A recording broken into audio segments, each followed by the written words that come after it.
Hello and welcome to the Guardian Football Weekly. Barcelona hit 7 against Newcastle at the Nou Camp. The Geordies equalised a couple of times, but Barca kept scoring and Newcastle stopped equalising. Liverpool made easy work of Galatasaray. Mo Salah in the second half at least looking a little like 2024-25 Mo Salah with Szoboszlai brilliant once again. A win for Spurs is always a story, even if it was in vain against Atleti. And Bayern have another stroll against Atalanta. Harry Kane, very good. We'll analyse the quarter-final draw, then look ahead to the Carabao Cup final. Is this all about the psychology of the title race or more about winning an actual trophy? There's a Premier League preview, more on Morocco's stunning Afcon victory. All that, plus your questions. And that's today's Guardian Football Weekly. On the panel today, Barry Glendenning, welcome.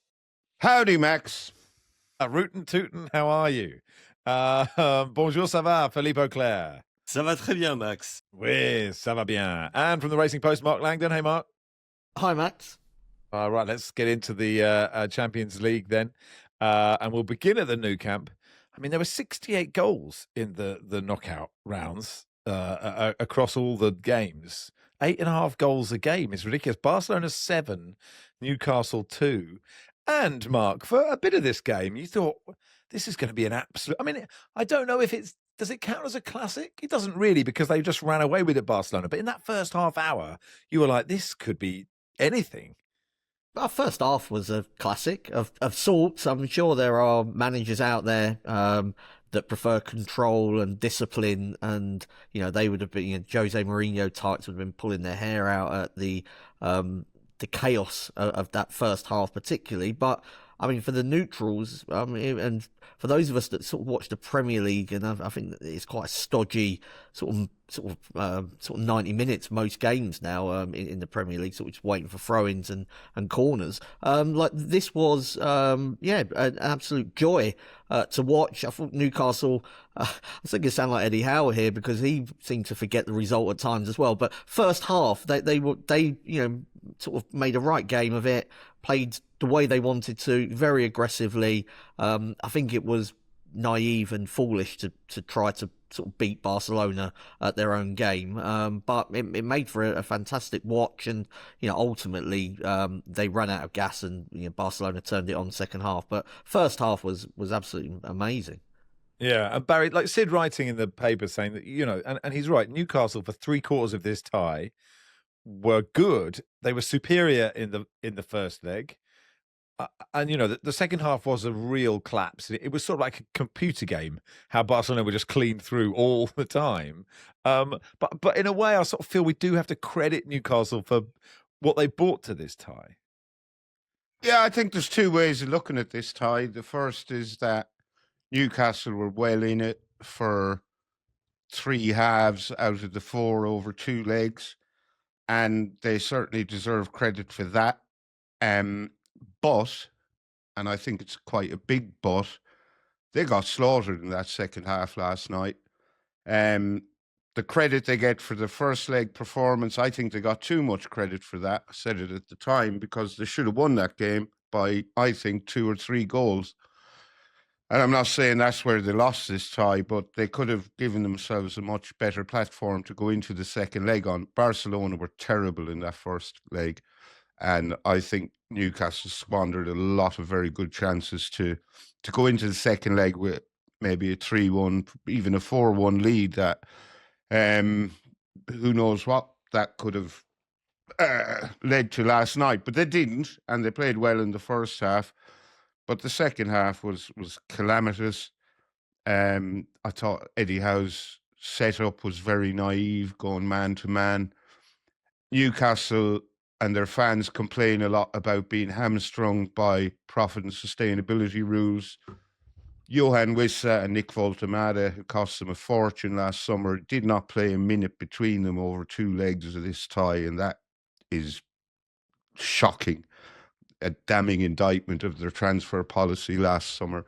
On the other hand, you could say that Anthony Elanga, who has done little or nothing in the Newcastle shirt to date, he got 2 goals last night, so that's something. Some of their defending last night was catastrophically bad. I also think they were quite lucky well, I think they were quite unlucky not to get a penalty for a foul on Elanga, but I also think they were very lucky that neither Joe Linton nor Kieran Trippier were sent off. So, yes, they do deserve credit for staying in the tie for 75% of it, but sadly that wasn't enough. And in the end, I think it has to go down as something of humiliation. Yeah, I was trying to work that out, Philippe. Like, is there no shame in pushing Barcelona for 3 halves, or is there shame in letting in 7 in a Champions League knockout game? Two things can be true at the same time, and what you've just said is not Very a contradiction. It's actually 2 elements, 2 sides of the same coin, and it depends which side of the coin, when you flip it, it falls on. And you tend to remember the way it ended rather than the way it started. And the second half was absolutely shocking. And the other thing that should be forgotten is that this is not exactly the best Barcelona team we've ever seen, even in the recent past. I mean, it's a good one, though. I mean, it is a good one. It is a good side. No? It's not there by chance. But you have to say that the way they defend, because you can talk about the way that Newcastle defend, but you can also talk about the way the Barcelona defend, and this incredible belief in a super, super high line.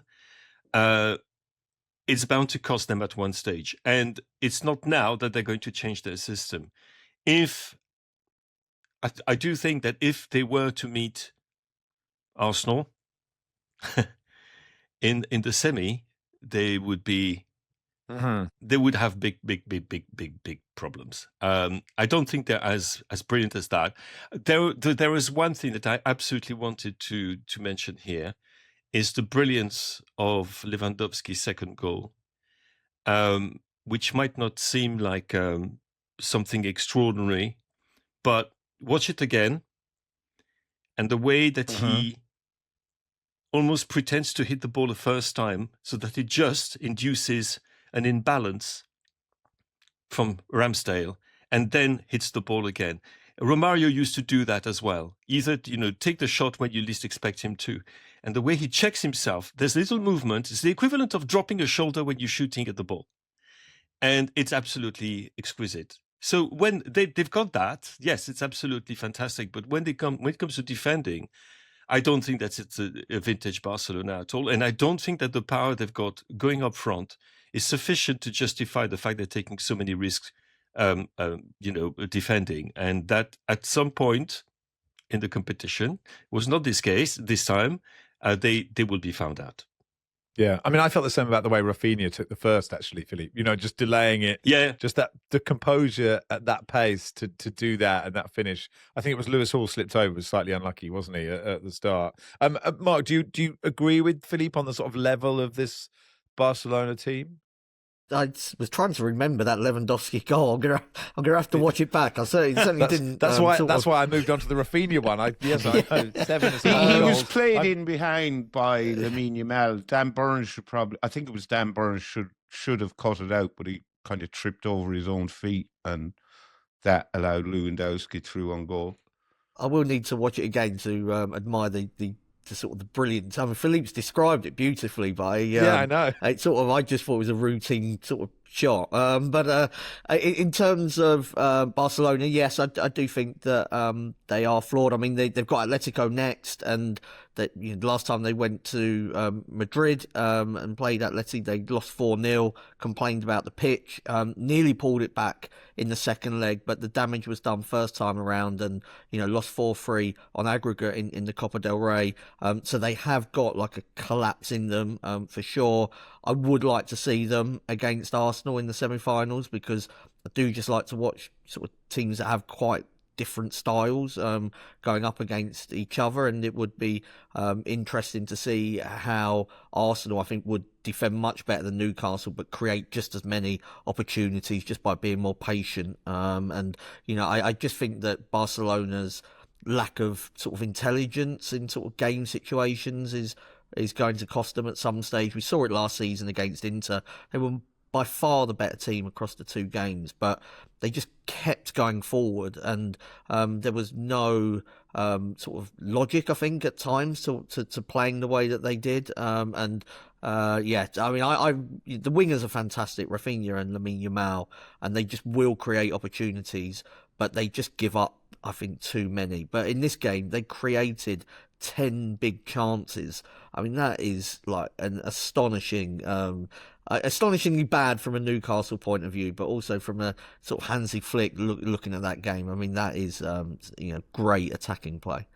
I mean, the real risk if Barca play such a high line when Arsenal have a corner, I mean, then that is dangerous, isn't it? But maybe they'll learn not to. I just want to ask you, Mark, because Barry sort of mentioned on Newcastle and I thought that Wissa thing was interesting in Voltemada, right? Because there is a randomness to recruitment. Like, you can get lucky or unlucky. I think also Voltemada was a bit of an unknown quantity and was a lot of money. But Wissa, I feel you can just be unlucky. He got injured. I thought everyone thought that was a really astute signing at the time. Yeah, I mean, he has. When you miss pre-season and then a large chunk of the season, you're always playing catch up. It's difficult sometimes just to fit into a new team as well. Brentford have a sort of different way of playing to what Newcastle would.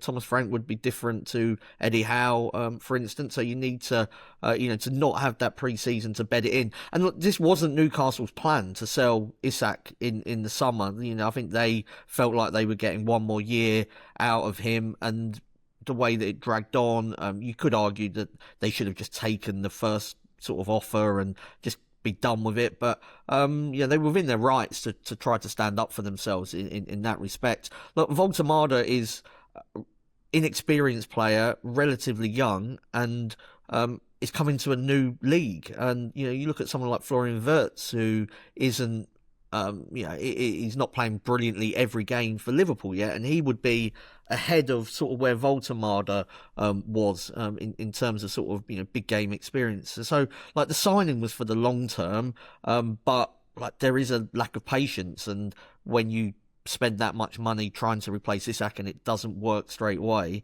as Barry points out, people will be going, well, it's just a waste of money. One thing about the recruitment is that not in terms of the players who actually came in, even though that's pretty difficult, I admit, but in terms of how their recruitment process was structured from the moment the Saudis took over. And I think a big mistake here is the fact that they decided to go full in the first 2 years, and were actually over the first 2 years, calendar years, that is, because they arrived very late in the autumn. They were the biggest spenders in world football in net terms, and which put them in a situation where, yes, they have to think about PSR rules, but they shouldn't complain about it. It was their choice. They knew exactly what was going to happen to them, is that they would hit that buffer, and suddenly they would have to balance the books at some point. And that has had a big impact on their recruitment policy in terms of the ambition that they could be showing, the players they could target, and so forth. So in a way that the situation they are in now, and we shouldn't just look at this was a success, this was a failure, the jury's still out in terms of the players who've come in, but the situation is the result of the strategy they adopted as soon as it took over the club, which meant that it was all front-packed. It's like a writer signing for a book and getting a massive advance, and then complaining that, well, the second tranche and the third tranche are not that great. Yes, but you took everything to start with. So that's the situation they're in. It's very much of their own making. Ekitike was their first choice to replace Isak, and Liverpool took him as well. And he's doing great for Liverpool, as I'm sure we'll get on to. Well, let's get on to that now, shall we? Liverpool 4, Galatasaray 0. Nikki on the pod yesterday said there was no chance of Galatasaray keeping a clean sheet, and she wasn't wrong, Barry, was she? They let in 4, and especially in the second half. Actually, Liverpool, I thought some of their combination play, I thought Salah looked good. Like, that second half was something we haven't seen a lot from Liverpool. Yeah, I thought Galatasaray might offer more in this game, but they got an absolute hiding. Liverpool scored 4, missed a penalty. They had 1 goal correctly disallowed for a tight offside. They had 1 goal incorrectly disallowed for a non-existent Virgil foul on the keeper at a corner. Salah missed a couple of chances. Wirtz missed a couple of chances. McAllister, Szoboszlai all missed good chances. So I mean, it could have been a lot more than 4-0. Galatasaray offered very, very, very little. Liverpool needed a performance like this after allowing Spurs back into the game because the Anfield crowd weren't happy with them, and a lot of the Anfield jury still seems to be out on Arne Slot. So Liverpool did need this performance, and it was a massively impressive one. I think any small chance Galatasaray had of winning this tie evaporated when Victor Osimhen had to go off with what looks like a broken wrist or arm. And it was just such an emphatic win, like completely steamrollered Galatasaray here. I think if I was a Liverpool fan, Mark, that the Salah goal, because it was just so vintage Salah, but also Wirtz is just the sort of combination with Wirtz in that moment would just give me so much hope for the rest of the season. Yeah, and then Salah, he missed a penalty. He'd assisted the goal, but looked slightly moody. I think still was reminiscing about the penalty miss earlier on. So, he just needed that. I think sort of that moment just to lift himself. He hasn't reached the standards that he was at last season. Slot changed the formation to try to sort of get the best out of Salah. I think also means he doesn't have to defend as much when they play him and Ekitike sort of closer together up front and the midfield diamond, because when Salah plays out there on the wing now in the 4-3-3, he just doesn't do anything defensively to help whoever's playing at right back. So that worked well. If you look at the stats, I mean, Ekitike said it could have been 10, which you don't normally hear from a player, but it was 16-1 on shots on target, which stats don't always tell the story, but I think they did in this game. And Liverpool, it's not been a great season for them, but they're in the Champions League quarterfinals, got PSG. At Anfield, they are capable of special moments. I know that is a cliche, but they were outplayed. If you go back to last year, they were outplayed by PSG, weren't they, in the first game in Paris, and then in the second leg at Anfield, it could have gone either way. They eventually lost on penalties, so they just I think I expect them to lose the game in Paris, but it's what they do at Anfield that will decide, I think, whether they can reach the semi-finals. Dominik Szoboszlai has been such a standout player for Liverpool in a season where not many of their players have played so well. The way he strikes a ball, I think there was one shot where he just hits it so beautifully. He's been sensational.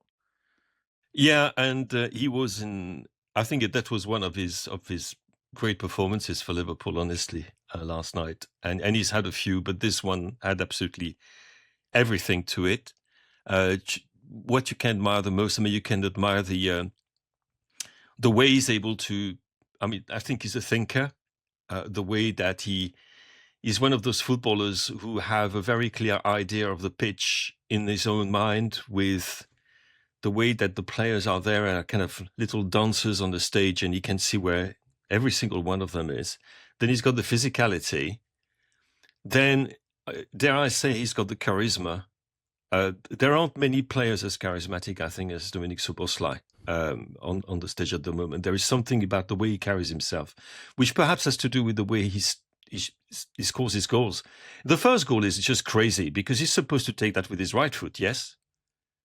And the ball is a little bit not quite exactly where he would like it to be in the way they probably rehearsed it on the training ground.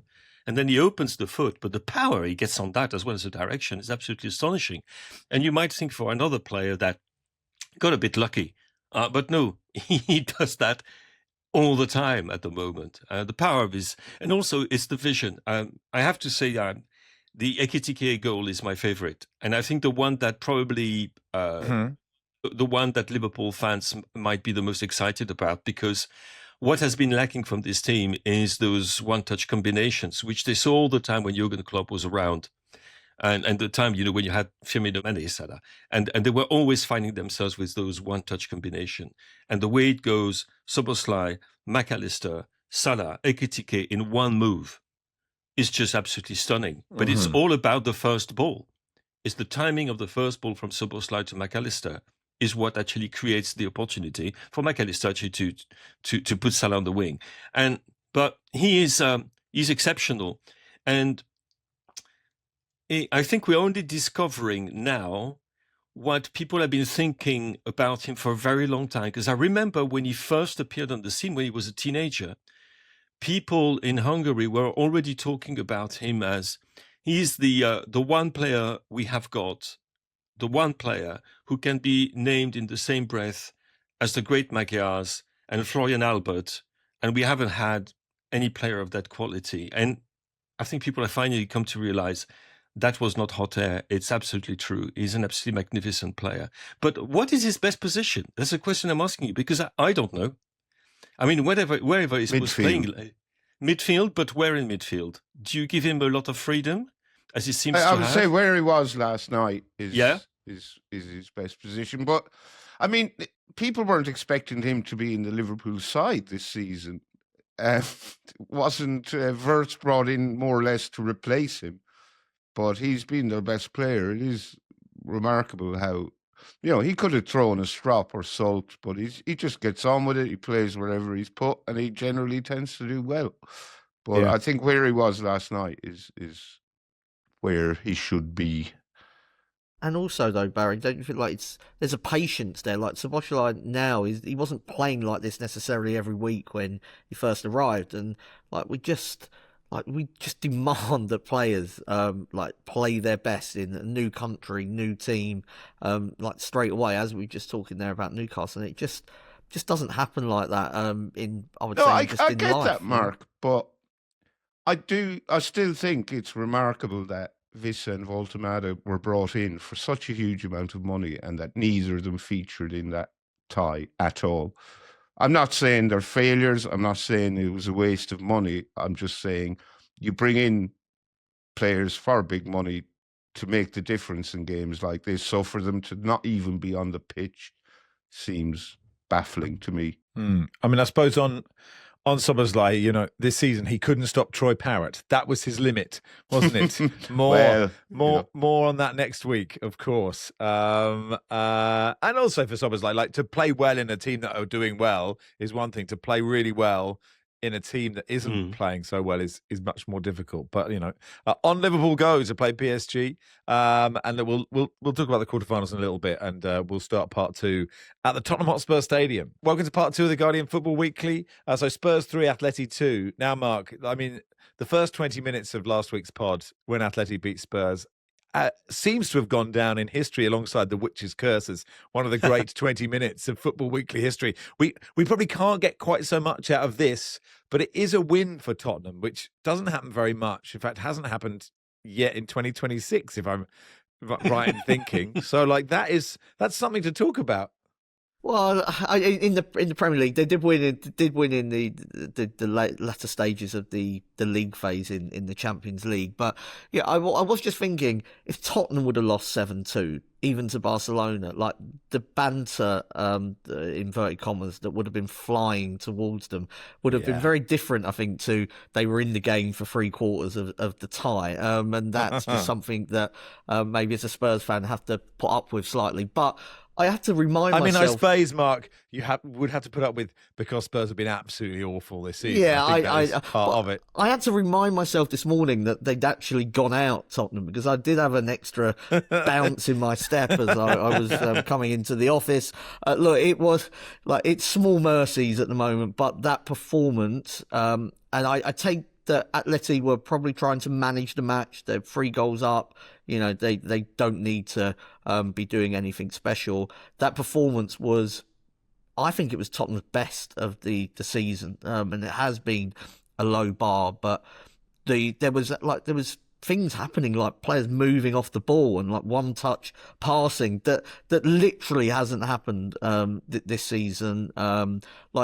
Much more cohesive, from where Tudor was, say, this time last week, where I was just anyone but him, and he was looking back at sort of the Rothmans annuals to see who had Tottenham connections to just bring them in. He he seemed to change, I think, at Anfield with his attitude. He was much more connected to the team in that game.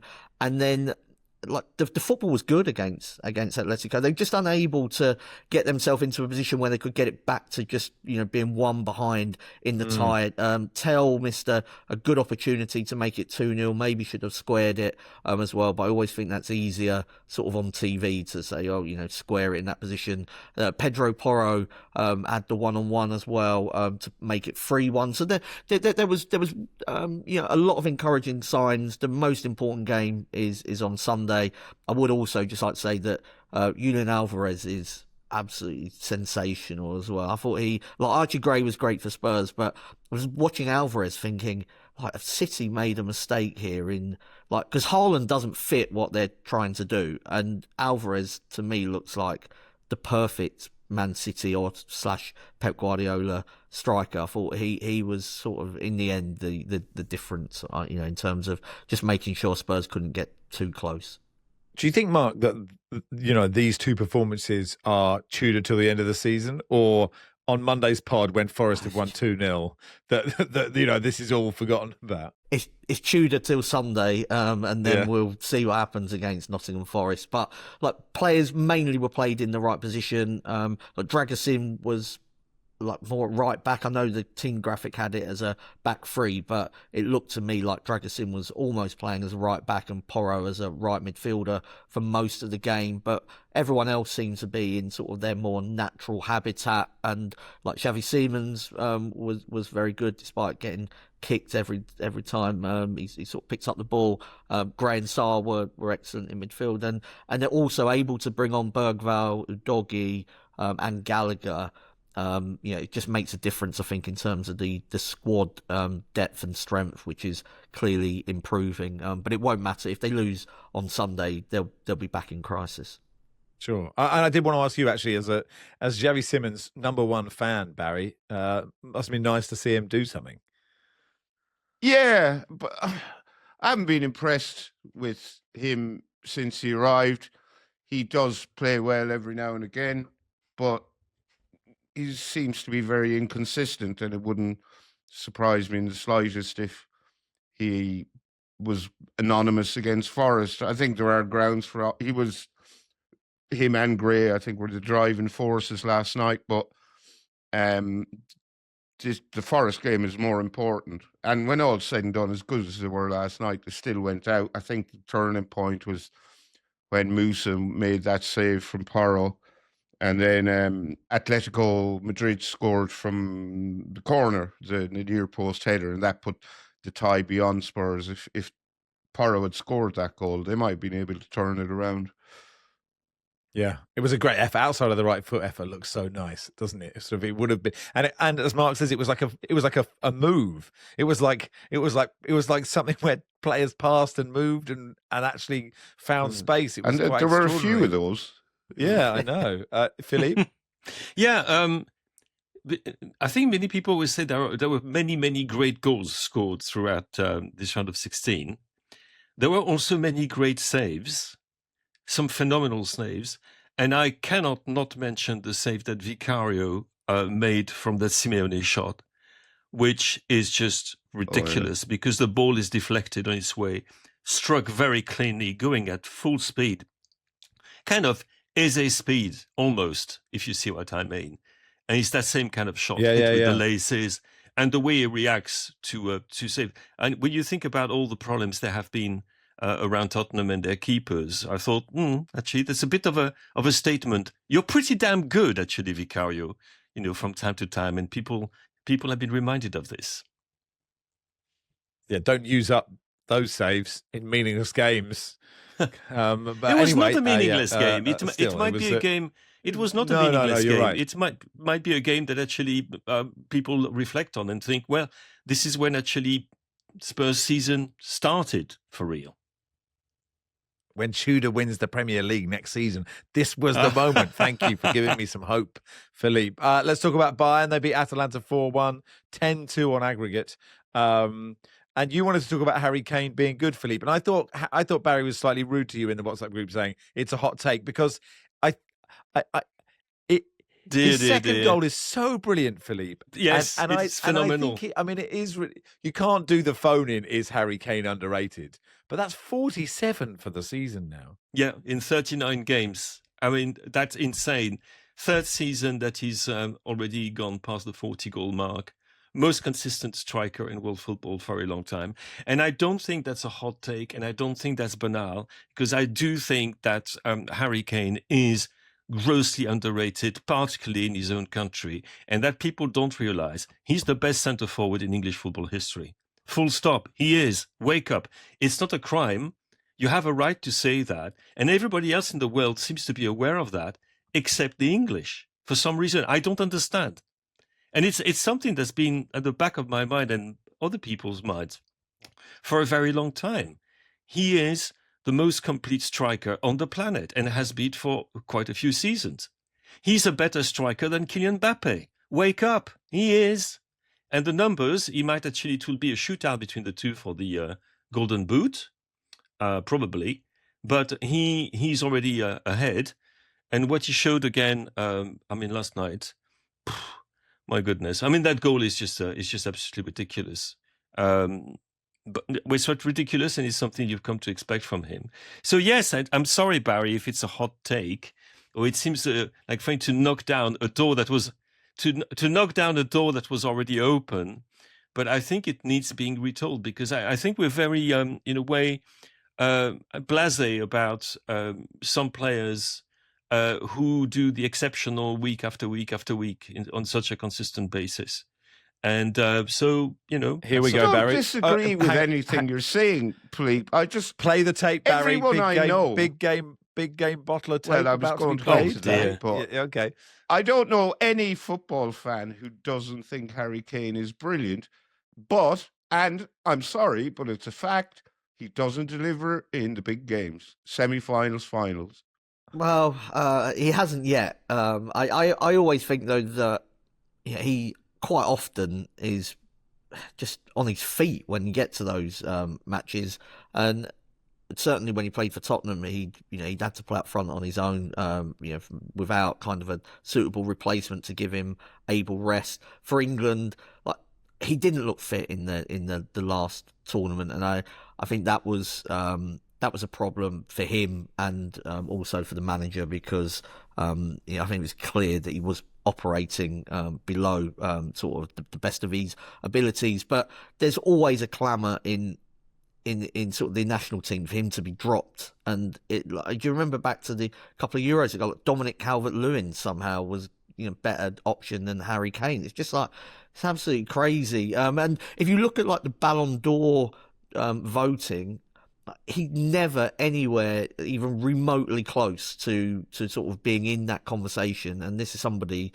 that, as Philippe sort of says, has just been scoring and just a ridiculous amount of goals for over a decade now, and brilliant goals. And the second one last night again was just right out the top drawer. So I think there's definitely, it's not just in England, there is kind of something about him that maybe doesn't screen kind of superstar, in terms of maybe the way he doesn't chase some of the headlines maybe off the pitch that others seem to be interested in. He doesn't do that kind of you have to do the scene, don't you, if you want to sort of be in the Ballon d'Or kind of debate. And he just doesn't. He just wants to play golf and just be with his family and just play football and score goals. He's no Timothy Chalamet, but he came unstuck doing the scene or working the scene. I mean, it makes our huge consistency in the FSA awards even more impressive, because I think it's fair to say we don't play the scene, do we? But But I would also just finally, Max, just on Bayern, because I think they play the best football in Europe. Vincent Kompany took a lot of stick when he got promoted from Burnley to the Bayern Munich job. But I look at the way Paris Saint-Germain and Barcelona play football, and you see all the money in the Premier League, and there's not one team now, with Pep seems to have given up trying to play like that. Not one team wants to play like Bayern Munich or PSG or Barcelona, and I find that quite sad. do you think that's a physicality thing? What do you think that is? Yeah, I think everybody just wants sort of giants in the team and wants to win on set pieces. I don't want to go all Fabian Herzler, but I think that like the officiating at corners is a joke now. That you're just allowed to do NFL style blocking, and it's quite an easy route to goal. So why would you risk kind of playing more adventurously in open play? I think is maybe the way that the Premier League's gone about it now. But yeah, I just enjoy watching them three teams I mentioned. To complement what Margaret just said, it's not just on corner kicks. And some people are not going to like what I'm going to say, but I wouldn't have been surprised if Dominik Szoboszlai's goal had been cancelled. There is an obvious foul by Ibrahim Konate, who is preventing, is not just blocking, obstructing, is actually holding the player who could have actually countered the strike by Szoboszlai. And in fact, you can see the Galatasaray player after the goal is scored going, what the hell, what is going on here? But that's fine. And but I mean, Bayern, so many things to be impressed by. By the way, the fact that they were already through, but the way they approached this match, that was, wow. The concentration, the focus that they had for a tie that was already dead, remarkable. Then, and it's not something that you associate a lot with Bayern, there is an element of joy in that team, and it has to do with the young Karl. You saw his reaction when he scores his goal.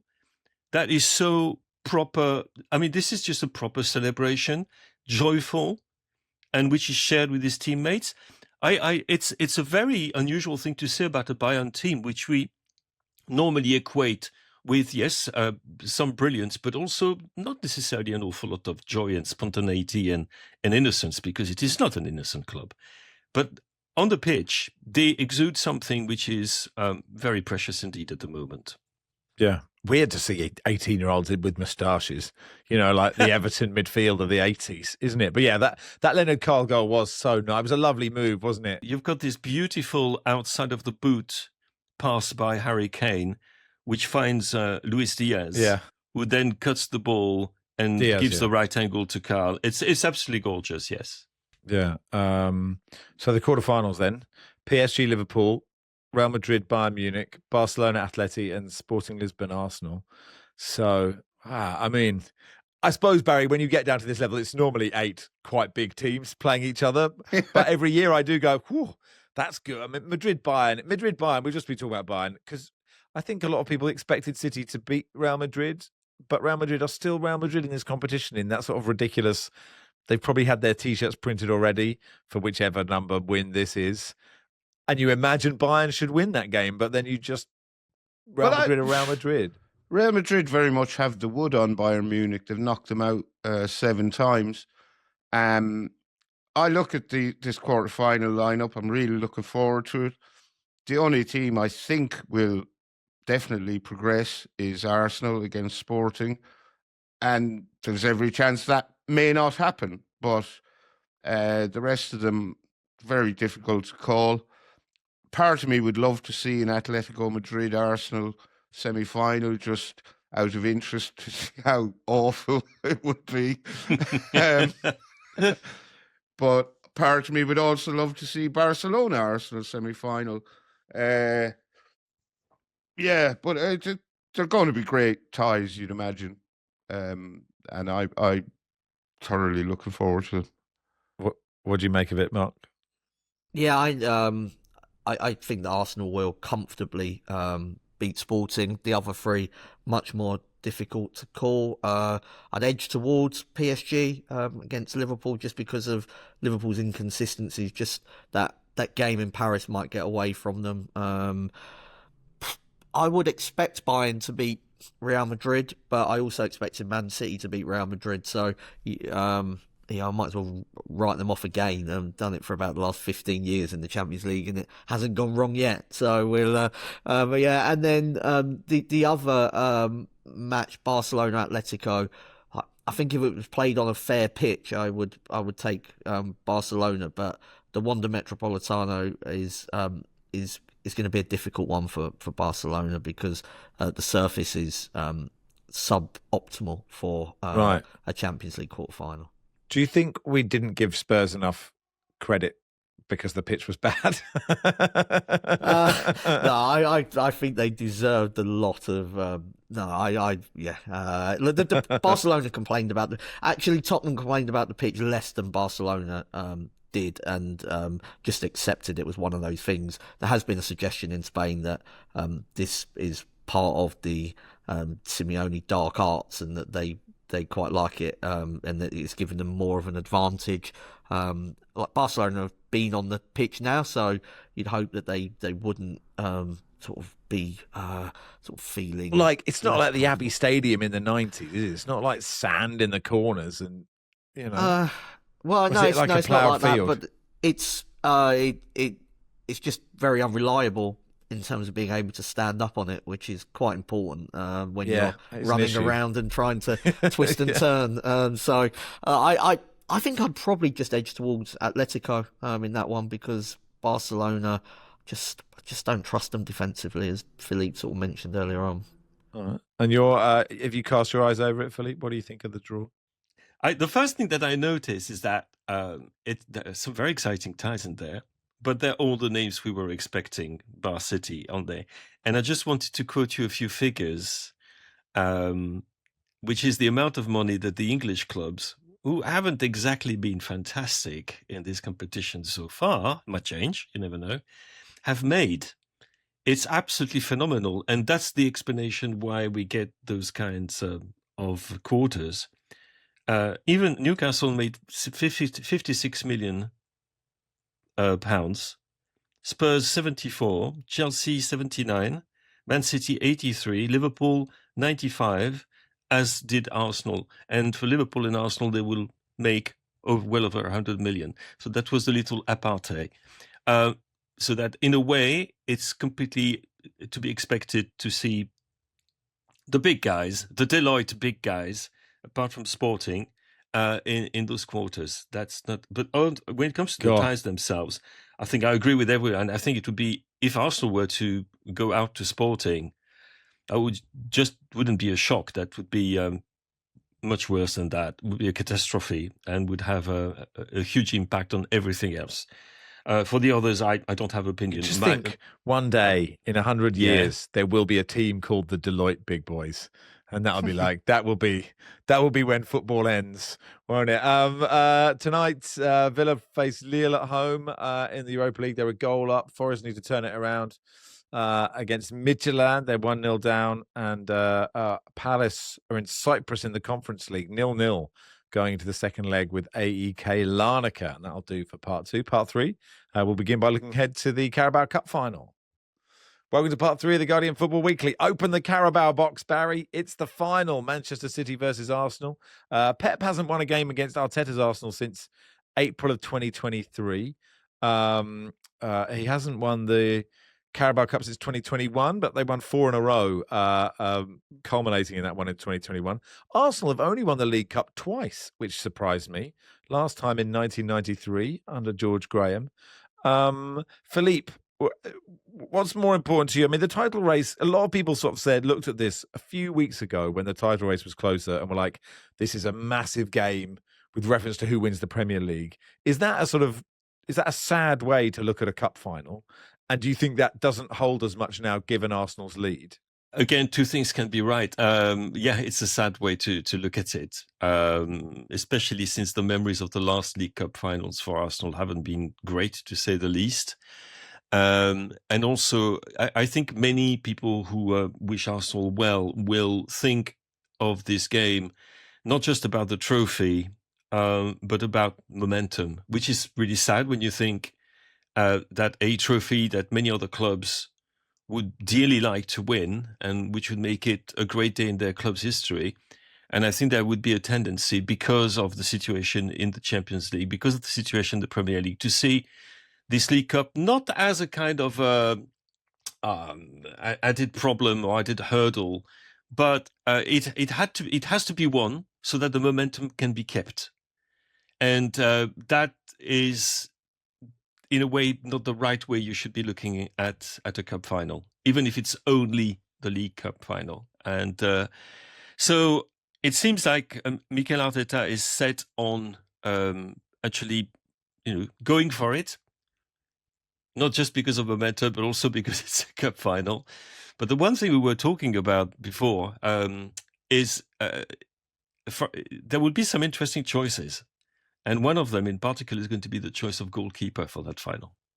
And I think when we know what the team is coming onto the pitch at Wembley, we'll see how Arteta is actually approaching this fixture. Because there's absolutely no doubt that David Raya is one of the best around, and that there is a massive uptick in terms of quality, not just in goal, but in the whole team when he's playing in not Kepa. So who will he choose? Will he do the Wenger thing and keep Kepa, or will he do the Arteta thing and go for David Raya? And I think that will tell you an awful lot about the way Arsenal are approaching this game. And if it goes to penalties, does Kepa refuse to come off? That's his sort of, that's his patented finishing manoeuvre, isn't it? In the League Cup final. I suppose it's nicely poised, Barry, isn't it? Given that Man City have the history, but are not as good as Arsenal at the moment. I think even if they were neck and neck in the title race, and they may end up being if City win their game in hand and beat Arsenal, which is fanciful enough scenario, but I don't think this would have any bearing on the league whatsoever. I think it's a nice distraction for both sets of fans. I don't know who's going to win it. I can't call it at all. Arsenal probably need it more. In so much as they haven't, it's been so long since they won a trophy, so it'll be nice monkey to get off their back. But it is the least consequential of the three domestic tournaments. There's no getting away from that. But it is a cup final, and who doesn't like winning a cup final? I suppose the question is for Arsenal, Mark, is you imagine outside of the dressing room, the bottling chat begins, but they don't really have that chat a lot. They don't say to each other after anytime they drop points or lose a game, are we bottle merchants? Eze's not saying call me now, and doing a phone in on that with Martin Odegaard on line one, is he? But this is such a fascinating time for Arsenal. They're in 4 competitions. They've got favourable draws in the FA Cup. Southampton. Sporting is favourable in the Champions League. They are clear in the Premier League. This is building up to, this is possibly the greatest season in their history. Yeah, wouldn't be for me, but yeah, I mean, So I agree. I think that they have got really strong chances now, to make this historic season for them, whether that is first Champions League, multiple trophies. Their League Cup record is poor, but Arsene Wenger, it was one of the kind of early ones in just not caring about the League Cup, and you would often see, even in when they reach semi-finals and finals, really young teams, and he just didn't see it as a priority. Philippe mentioned the who plays in goal for Arsenal. I was thinking about that from Man City's point of view, because Donnarumma, if you remember the game at the Emirates, I thought Donnarumma was brilliant at kind of coming for the corners and set pieces, and really managed these box outstandingly well.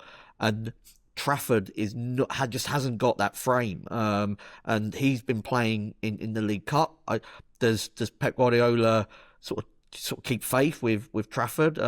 He normally does in terms of cup competitions, but Donnarumma, he hasn't had a goalkeeper like Donnarumma for a while either, and I think City have got a better chance of winning the game if Donnarumma plays than if Trafford does. So I would edge towards Arsenal. I think this will be a bad game. We see the one at the Emirates where City scored early and then just tried to defend for 90 minutes. These Pep v Arteta games, just they become obsessed with beating each other and kind of outthinking and outwitting each other, and I just see it being decided by maybe one goal either way, really. Probably Arsenal 1-0. Always worth pointing out the most mind-blowing statistic of the season, that James Trafford is 1 centimetre taller than Gianluigi Donnarumma. I won't believe it. I mean, I don't believe it. I know the frame is Hasn't got the different. I agree stature. with you. Yeah. I agree with you. I mean, he does have the stature. Like, he literally has the stature, but he doesn't have the stature.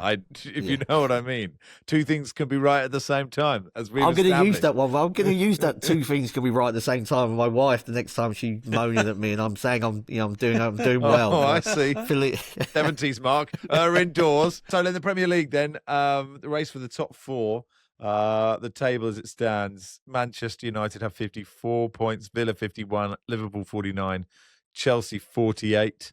And Man United go to Bournemouth on Friday night, Liverpool go to Brighton, Chelsea go to Everton, and Villa host West Ham, which obviously has implications for the bottom as well.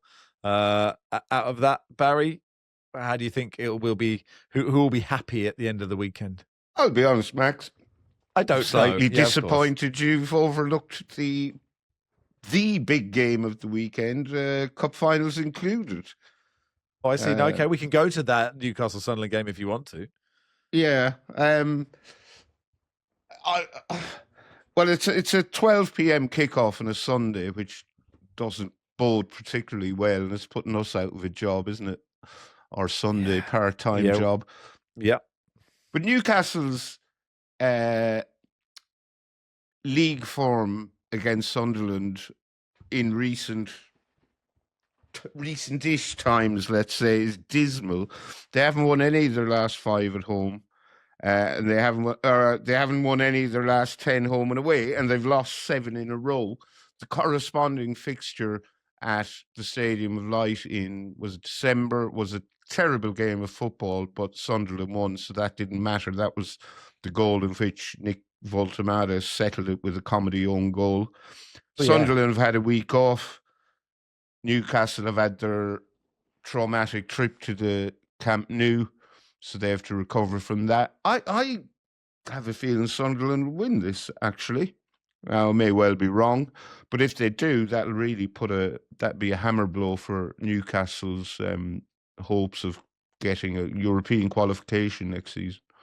Yeah. I'll come to you. Well, I've told you the top 4. You can talk about those, Philippe, if you want, but actually the bottom is probably more tense and more exciting. So you've got West Ham. Let me just give everyone the table.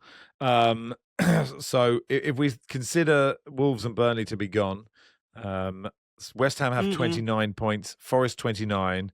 No, okay, let's carry on, Philippe. No, I do have these. I really wish Wolves well, and for some reason, I think it would be the most wonderful of all stories. If they carried on their current form, but their current form is absolutely astonishing. Huh?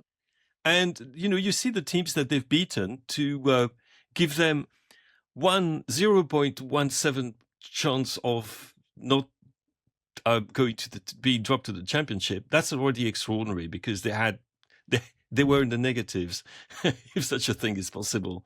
But no, I mean mathematically they've still got a tiny wee chance, don't you think? It would be just lovely.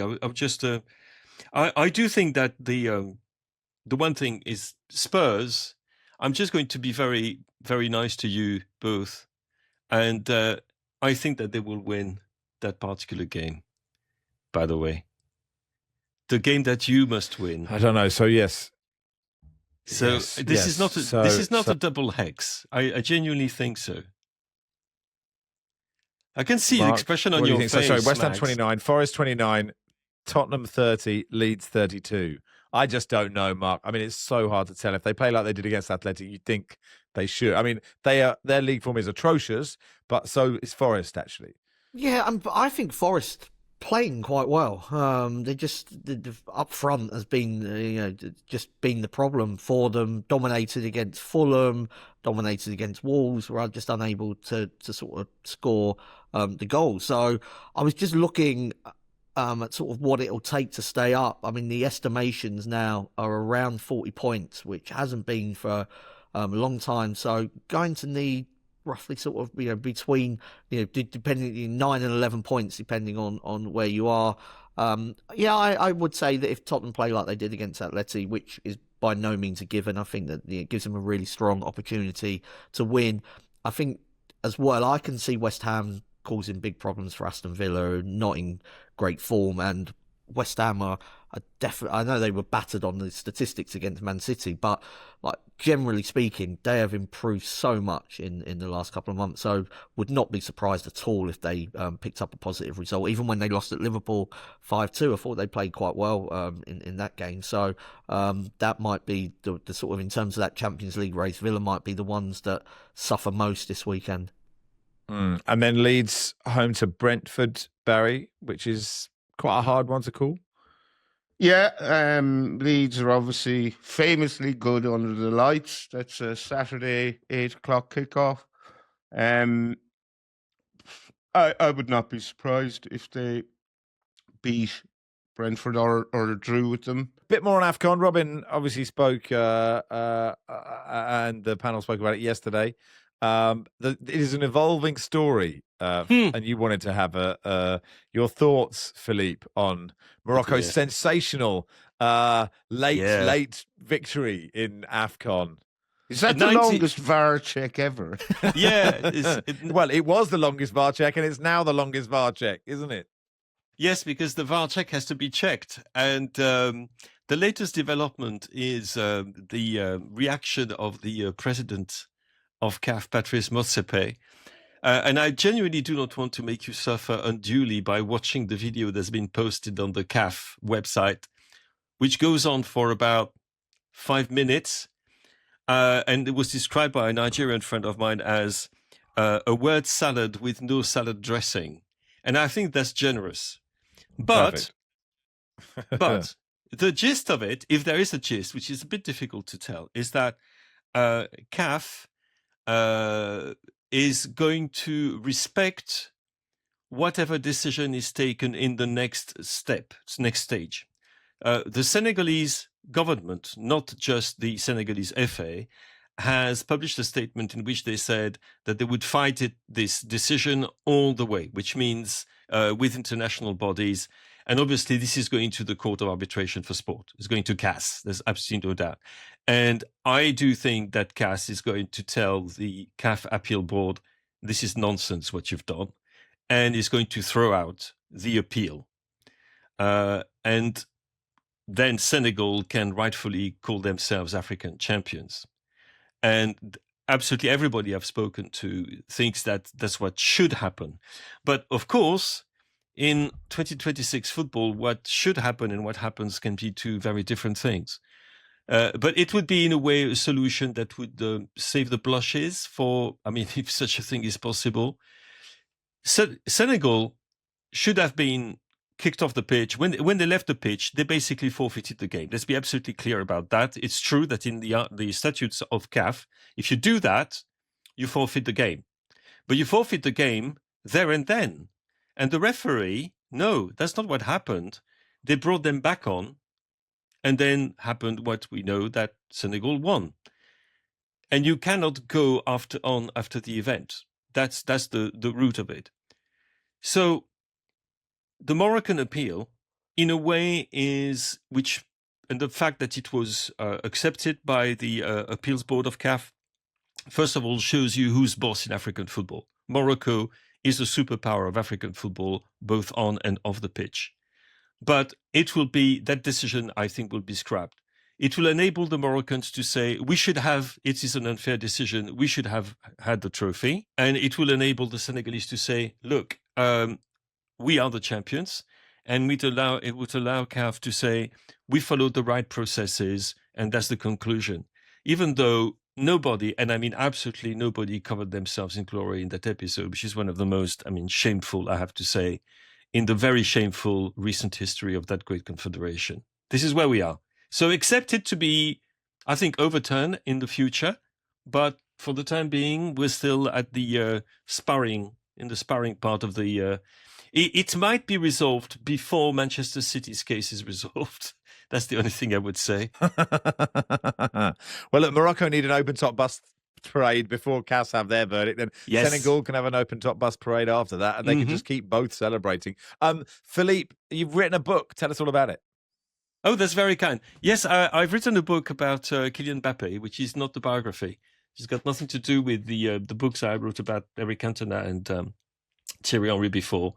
But I was very interested to look at the way that the player had been built into a megastar. And so it's not a book. There are loads of biographical elements in it, obviously, but it's about the system which has been built by his family, by himself, by his entourage, to create this absolute megastar. And it's a completely unique system by the fact that it's very small. It's totally outside of the normal football environment and ecosystem. It's totally unique because the player himself is the guy who calls the shots. It's totally unique because it's run by women.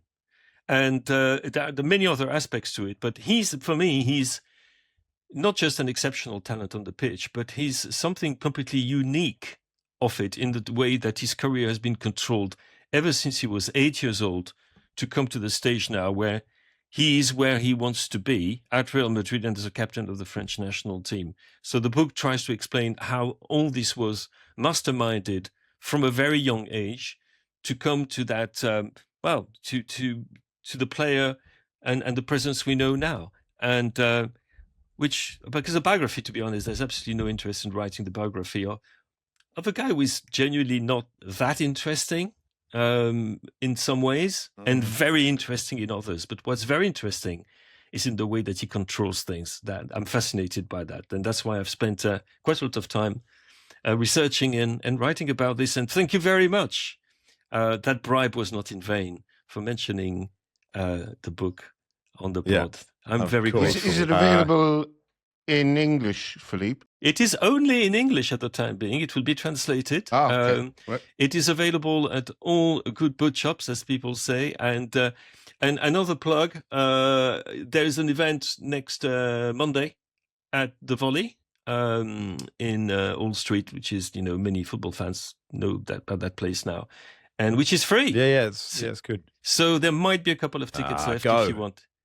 Go there, and I'll be there with Miguel Delaney to have a chat about it. The Mbappe Project, Making a Superstar by Philippe Auclair. Now, all of us wanted to send our love to Danny Kelly, who announced on Wednesday on TalkSport that he has cancer of the esophagus. He's going to be taking time out from broadcasting to undergo treatment. We've all worked with him at some point, I'm sure, or spoken to him. He is one of the greats. Inspiration to me, if I think about the shows that he did with Danny Baker back in the day, and a great man, a brilliant broadcaster. It is much harder to make radio which is joyous and loving and upbeat and creative with wit and intelligence, and he does that brilliantly. And so I just wish him all the best in the world, and I can't wait for his return. He is having treatment. They found it very early, so fingers crossed with all of that. But Mark, you've worked with him, haven't you? I have, yeah. With one of my early sort of broadcasting heroes, because I loved Under the Moon, again, sort of irreverent kind of sports show that, the viewing figures wouldn't have been massive, but I think those that did watch it thoroughly enjoyed it. And so then when sort of later got to work with him, we did a show together on Sunday nights on European football. It was an immense thrill for me. So yeah, I sent him a message last night just wishing him all the best, and yeah, hopefully he makes a full recovery. Yeah. And Barry, you always get excited when I can't do the show and he does it instead. Yeah, and it's not a slight on you, but with the greatest respect, he's a bit of a hero of mine as well. Lovely man, and I wish him all the best. As he said himself, he's a long road ahead, and we will be with him every step of the way in so much as we can be. And you mentioned, obviously, he's one of those sort of fountains of knowledge, Philippe, and you wanted to mention his vinyl collection. Oh, it's absolutely amazing. I mean, his vinyl collection is the stuff of legend. He had to build a barn to house it. It's absolutely extraordinary. And it's not just the records he's got. I mean, he's got some of them in several copies. The mint copy, the sealed shrink wrap copy, the copy that you play, because he plays his records. He knows his music wonderfully well. But again, he's not somebody who is going to crush you with his knowledge, which is immense, because as a man and as a broadcaster, his first virtue is that he makes people shine. He's a man of great generosity. So, like all of us, I can't wait to hear his quite unique voice and unique delivery back on the airwaves. So, all the best, Danny. Yeah, all the best, Danny. We love you. Mark says, how much barbecue did you and Barry eat in Texas? AJ, did Max and Barry enjoy South by Southwest and spending their time with fellow A-listers? I will say, Barry, as work trip goes, that was pretty amazing. And I'm not sure how to. I'd sit down and tell Jamie that I went for work to just go and watch Alanis Morissette sing Jagged Little Pill. I am yet to work out to what benefit this was to this wonderful institution that is The Guardian, but hopefully we did something good for them while having an incredibly nice time. Yes, and thanks to Brendan Hunt, a.k.a. Coach Beard from Ted Lasso, for taking us out for proper Texas barbecue, buying us tequilas and beers and baseball hats to remember the occasion by, because I'm pretty sure if I didn't have the hat, I would remember very little of it. It is worth saying that he went to the bar. So we did the show, and you'll hear it tomorrow. It's going to be put the whole show out tomorrow on the pod. He came back with 5 glasses of tequila, not shots, glasses. But I have willpower, and I would refuse one from a friend. So it doesn't matter how famous you are, I am not going to accept a tequila. So I rejected Brendan's tequila, and I hope he accepts my forgiveness. But I had more to drink that day than I think I have cumulatively in the last 4 years, and I felt very sad the next day. But yeah, we had a lovely time, and you can hear the live show tomorrow. Thank you to everybody who helped us get there and looked after us while we were there, and Football Weekly listeners that came, and we met them. That was a real pleasure, because we were worried no one would turn up. And given every other panel at South by Southwest was about AI taking over the world, ours was a slight outlier. Anyway, that'll do for today. Thanks, everybody.